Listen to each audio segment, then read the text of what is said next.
welcome back to the Kia Hyundai channel. My name is Charlotte. And I'm Pat. And today, you read the title right, we're back from the New York International Auto Show, and today we are giving you guys our comprehensive review because when we were filming there, we had very, very limited time, and obviously there are tons of people filming, so we want to go over and cover a lot more of the information that was revealed from both Kia and Hyundai to you guys. And this way, by doing it live, we can also answer your guys' questions.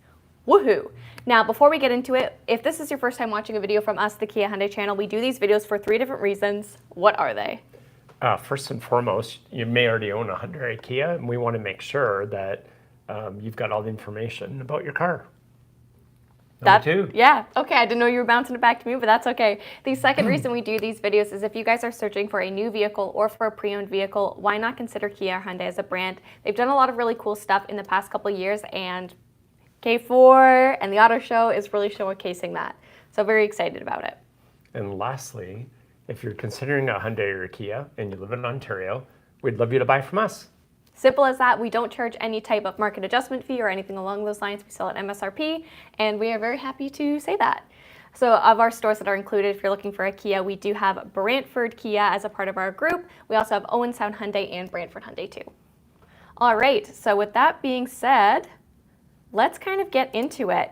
So I am very curious to hear what your guys' favorite or what you're most excited for that was revealed at the auto show. I think for me, it's probably got to be the K4. What about you?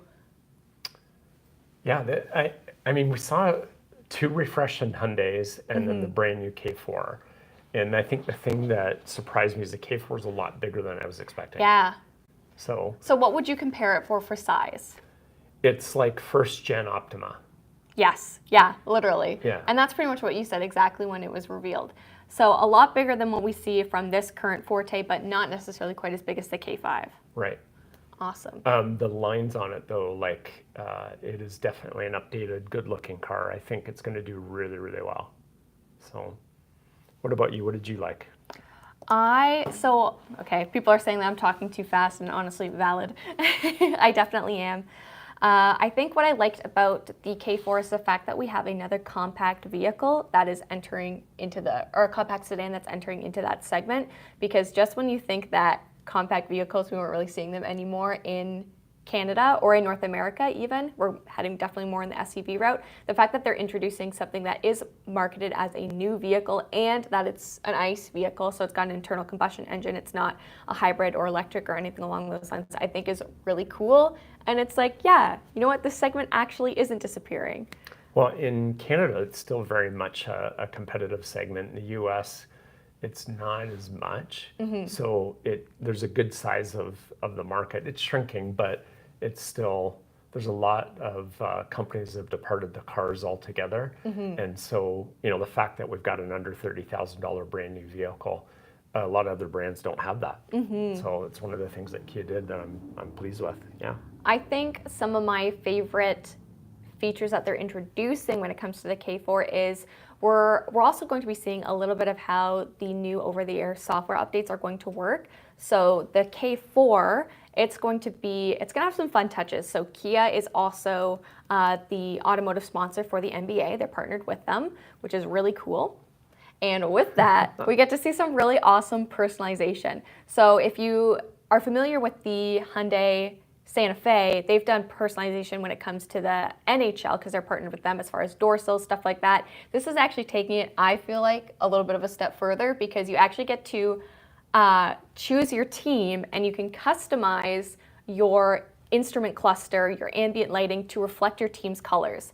So it's going to show differences on the speedometer, it's going to show differences on the tachometer, and when you're looking at your screen, when you have the car in the center of your instrument cluster, it's going to put all the badging on it. So if you're a Raptors fan... Yeah, right. So yeah, as long as you have Kia Connect, you can download whatever team you want, and it changes the car to like the Raptors mobile and changes the look of the day. It's kind of cool. I think it's really cool. I liked it. Yeah, it's slick. They also mentioned that is also going to be available eventually on other vehicles that have the new software, so the CCNC software with the over-the-air updates. So that's going to be, you know, the new Sorento, the EV9 vehicles along like that. So again, super amped about it. Anything else that you were excited about or learned new? So they are doing some improvements also when it comes to your virtual assistant in your car. So it's So it's going to get to the point where you're able to press on your virtual assistant and you're going to be able to say, hey, Kia. And they're actually going to be using some adaptive AI technology to be able to give you information when it comes to, I think the examples they used was like stocks, sports. Also on your screen, you're going to see a little, sports kind of button to get, I'm assuming, some updates based off of that. What are you thinking? I was just reading Kunjal's note about he lives in Vancouver and he wanted some info on a PHEV Sorento, and they said it's probably a 2-year wait. And we really don't know. What we know is that we're not getting a lot of product, most of it staying in the US. And so it is like, I think we've only had maybe one PHEV Sorento this year, and we still have, probably 50 sold, and it just, we aren't getting product. So. Yeah, so that's still been a struggle when it comes to PHEV. It's the same thing with the Sportage too. Yeah. When it comes to PHEV, HEV, I think HEV all we of see a our little bit more of. PHEVs we're struggling with, including Nero, everything. So we're hoping that starts to get a little bit better. Obviously, EVs have gotten better. So one of the most interesting things that I saw was Hyundai Pay. Yes, absolutely. And we are going to do a little bit of a video on this. And I feel like the concepts of Hyundai and Pay, people are probably making the connections as you're watching this. And you're probably like, oh my goodness, what is that? Sounds a little terrifying. But it actually is going to be the ability to have your credit card information securely stored on your vehicle, so that you're able to pay for like your fuel or something like that at the also parking. Some other parking. They have thousands of parking lots where you can pull and press a button on your car and it pays for your parking. That's insane. I thought that was like... That's brilliant. Yeah. So, well, I think it's brilliant. I feel like in the comments, people are going to be like, why would you ever put your credit card information in your car? But, if someone... We have fraud protection. Yeah, I guess. So I'm really excited to see that. Do you think that's something that's going to come to Canada? Well, it said that it had already had agreements with parking lots in Canada. Yeah. So why there wouldn't you go. Yeah. Yeah, I would expect so. I wonder if there'll be any Amazon integration, given in the US they're trying that Amazon pilot. Christian said, why would you ever? Oh, you beat me to it. I do what I can. Thanks, Christian. But what are some of your guys' questions? What do you want to know about as well? So we've covered Hyundai Pay, some of the updates that we're going to see for over the air, which is very exciting.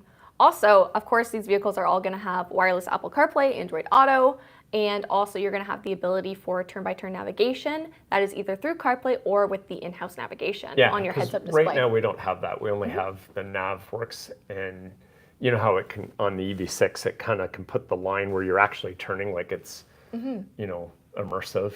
So it'd be interesting to try that with CarPlay. Now, what did you think of the Kia Canada or the Kia USA workers in the booth? Oh, like how they kicked me out? Yeah, I wasn't super impressed by that.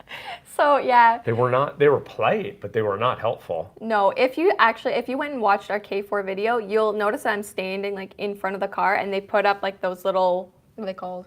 Like a barrier basically. And it's because I went in the car. Like I fully grabbed the handle, I opened it up and I started trying to film and they're like, you can't do that. I mean, you can't do that. It might have been a pre-production car, but... well, I'm going off the assumption that it was a pre-production car, but... Yeah, cars made simple. Did they have the K4 hatch at the show, or did they... Their lights. I'll get it in a sec. Or did they just announce it was coming later? No, it was there. We filmed it. We've got a video that went out yesterday. No, not on the hatch. Oh, not on the hatch, right. Yeah, This was just the Sorry, sedan, they didn't have that. So they didn't have it, but they did announce it. And guys, again, how cool is it that we're seeing a 5-door vehicle come? Again, this is something that we have seen a lot of the discontinuation of. Think of like the Rio, very near and dear to my heart. But I think that both of these vehicles are going to sell. What do you think what can we be expecting for timeline for the hatch? I think the sedan will have probably in September. I'm not sure. I haven't heard anything about the hatch. Yeah. So I'm not sure. What was the question about the EV5? We expect it to be coming to Canada. And I think we'll have it like January, February of next year. I don't think it'll be there this year, if I remember correctly. So.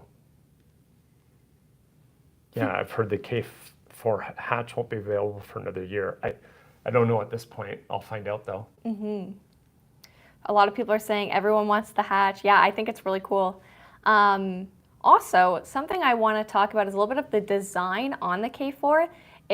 I know the side profile of it is probably going to be a little bit more controversial. I think the rear end looks really good. I think the front end looks really good. But again, I kind of fall into that. Yeah, it's different when you're looking at something from the side. But and a lot of it has to do with the C-pillar, really lack thereof C-pillar. But I'm talking with my hands a lot too. I'm watching myself play it back. Ooh. So there's a comment here. Dealer here in California is already marking up the Ioniq 5N 20K. Yeah, don't pay it. Run. It's not worth it. Yeah, run. Great car, but like find someone else. Eventually they'll be readily available, and yeah, it's short-sighted to gouge people. Are you aware of the spring sidewalk sale at Lime Ridge Mall? Where's that? It's from Soren. Soren. I'm not. MG, hi Soren. Don't encourage them. Oh goodness. MG says, I want to know more about the fingerprint sensor. Will it be used for payment and credit card info storage? I think that there probably could be a connection with that in the future. Nothing was talked about it at the auto show. Right now that scanner is really more so going to be for like starting your vehicle.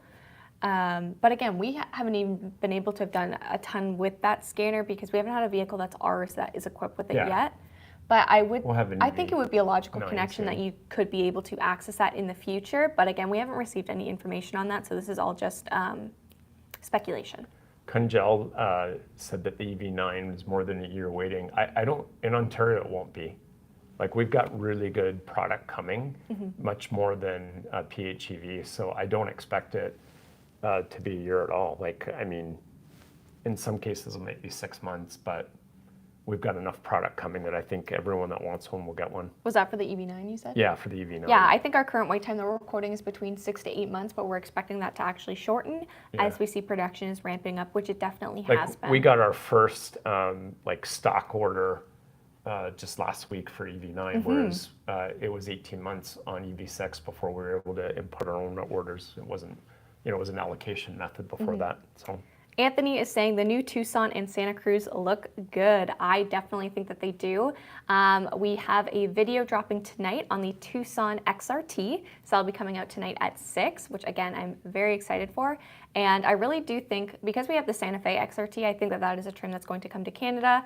From the looks of it, it has been in the US for at least included for the 2024 year, and of course carrying over into 2025. But I really like the refresh of it. It's truly a rugged designed vehicle. It's a lot beefier, and that's definitely some terminology I use a lot in this upcoming video. But again, yeah, I really liked it. I think it's not quite as aggressive as the Santa Fe because it's just a refresh, but I think it's gonna do well for Hyundai. Yeah, it does. It's the Tucson, you know. King Pokemaster of Railroads, WCM, asked if we would visit the Hyundai plant in Alabama or go to the Kia plant in Georgia anytime soon. Can we do that? Can we? I've been a couple times, but yeah. When? When it first opened in 2011, we had a national dealer meeting there, and then because I'm on dealer council, we had a meeting in Georgia, and both those areas are building, new plants to produce the EVs. Yes. Like they have big investments going into both Alabama and Georgia. So I feel like we're seeing the return of dials and actual switches, not just screens. And that genuinely fills my heart with gladness. We just need a sunglass holder. And then it's like they've heard us. They've heard what the people, myself in question, are asking. So again, really very much impressed with the interior. I really like it. And again, you can check it out on tonight's video at 6 p.m. on the Tucson. Chris says we need column shifter. I don't know if we need column shifter. Like a real column shifter or like a shift-by-wire column shifter? Because that we get, but a real column shifter would be good. I jumped in, we took a 2024 Subaru on trade. Yeah. And it's got a screen like this big in it with, there must be 30 buttons on it. Yeah. It's kind of confusing. I'm going to be honest. I am not a huge iPad on wheels type of person. Although, like, you're probably gonna get roasted for this in the comment, like, look how massive my iPad is. But this is easy to use when I'm on my lap, but when it's in a vehicle, that's not my favorite setup. And I think what I like about what Kia and Hyundai are doing is, like I said, that they have the return of the dials and switches. In the K4, we're gonna have a rotary knob and also that search function, which I'm presuming we'll see in the Hyundai, new refreshed Hyundai vehicles too. But I find that these vehicles are easy if you are just dipping into the new car market again. Because on average, Canadians, they keep their vehicle for, 7-8 years is the typical length of financing term, sometimes beyond that.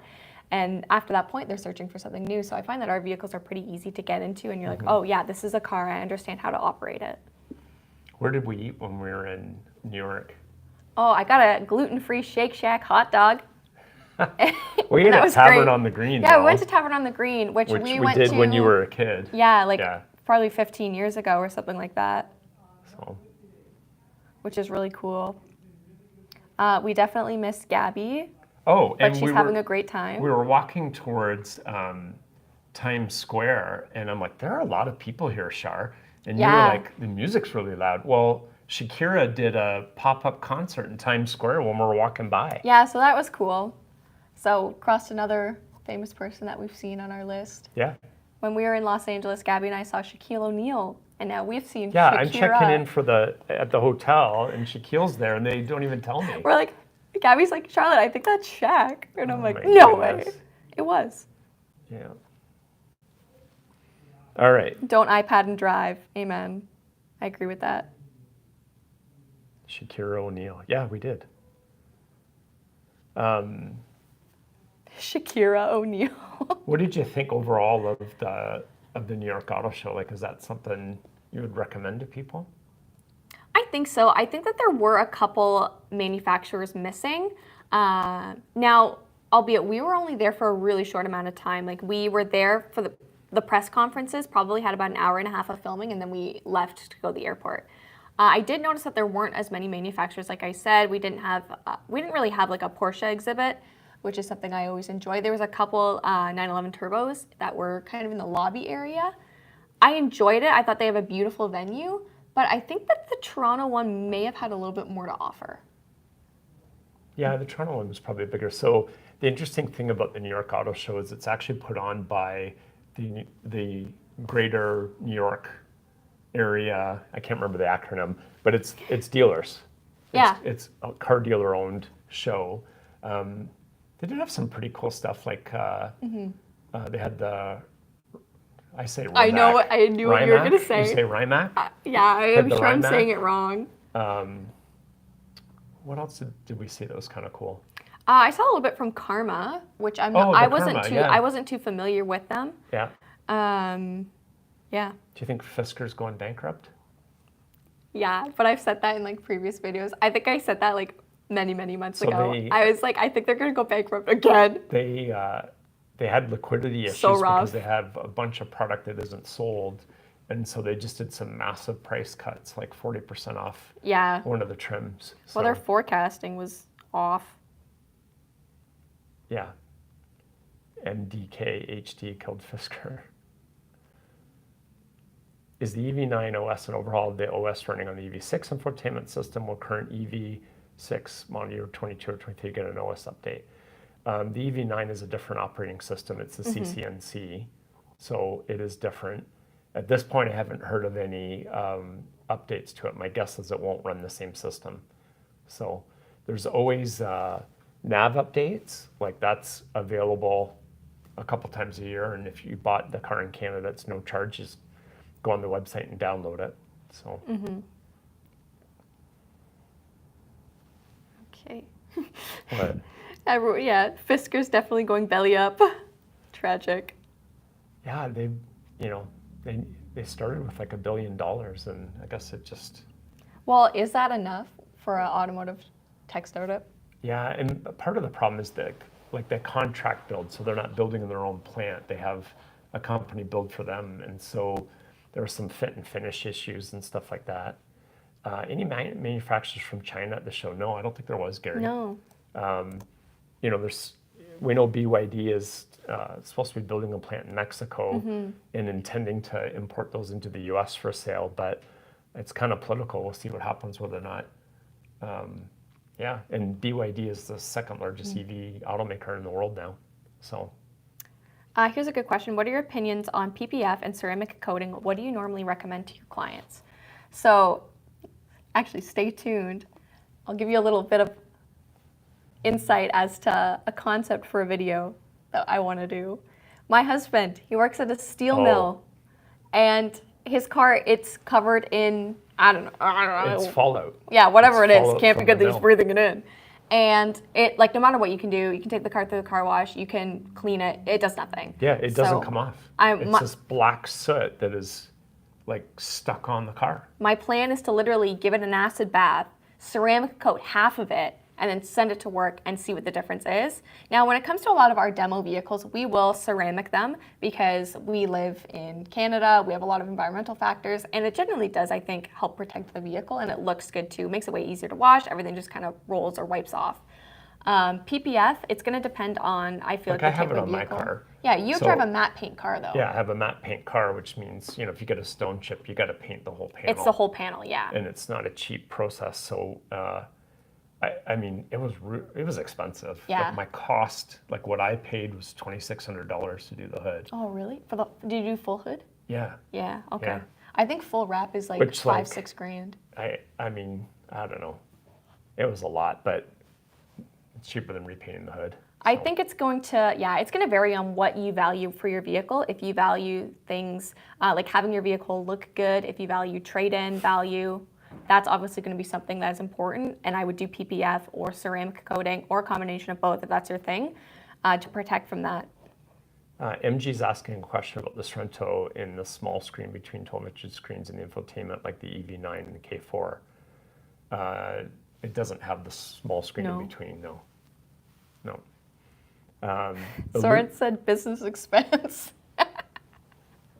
Yeah, Right. well, the dealership owns the car. I just happen to own the dealership, so yeah. Been waiting for 6 months for my new Seltos in Australia. Can you crazy Canadians just give me one of yours? Do you want a left-hand drive? Because I think you guys right-hand drive there. That would be really fun. So All right, well, I think we'll probably only go for a couple more minutes. So if anyone has any last-minute questions or things that they want us to address, I'm trying to make sure that I haven't forgotten anything that I wanted to talk about. is it okay to wash an engine on a Kia Sportage? I got a 24 1.6 hybrid GT Line S and I'm living in the UK. Yeah, it's okay to wash it. I wouldn't power wash it because sometimes you can get a little bit of water in there and then it'll set a check engine light. You flood the engine bay. We know that from experience. So yeah, it's definitely okay to spray it down, but don't like high pressure wash it. Chris said, is the video about opening a dealership coming this week? We filmed it today. Filmed it today, so Yeah. it will be out Sunday. It's going to be a podcast episode and a little bit of a sneak peek on what the title it's going to be. It's no diploma, no experience, no money, and I bought a dealership. There was a little more than that, but yes, that I guess technically all of that is It's true. Goodness. Christian was asking, a friend of mine put money down on an EV6. He was told 1 to 2 months. Is that realistic? So what we're finding is that we have a ton of EV6 coming in the first half of this year, and then it's going to be pretty sparse after that. And there are definitely some product coming that is not sold. So yeah, it could be realistic depending on trim, for sure. So we've got a couple here that are not sold that are available, and they're great cars. How complicated would it be to buy or lease a car at your dealership if I live in the US?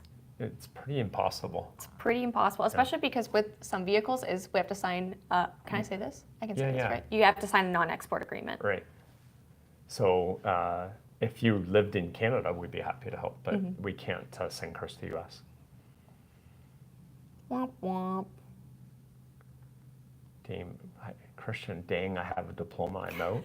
I don't understand. Can't buy a dealership, he's got a diploma. Okay, now I get it. Okay, that was funny. Same. That's funny. How- Yeah, it's a Ram behind us, guys. We just took a Ram on trade, and we were getting it shot for our website. Thanks, Dinesh. Thank you. That's awesome. Thanks for supporting. All right. I think we can probably leave it there, guys, unless there's anything else you want to know. We are at about the 25-minute mark, so we'll wrap it up. Thank you guys so much for joining us today as we were doing a little bit of a recap on the auto show. Now, of course, this video is going to be posted, so if you do have any more questions, leave them as a regular comment posted below. We do our very best to try to answer them for you guys. As always, thank you so much for watching, and like this video, subscribe, because it's free to do so. And we will see you with some more videos at 6 p.m. and also some tomorrow and throughout the weekend, so stay tuned for all New York Auto Show content. And happy Easter, everybody. And happy Easter. All right. So, bye. Bye.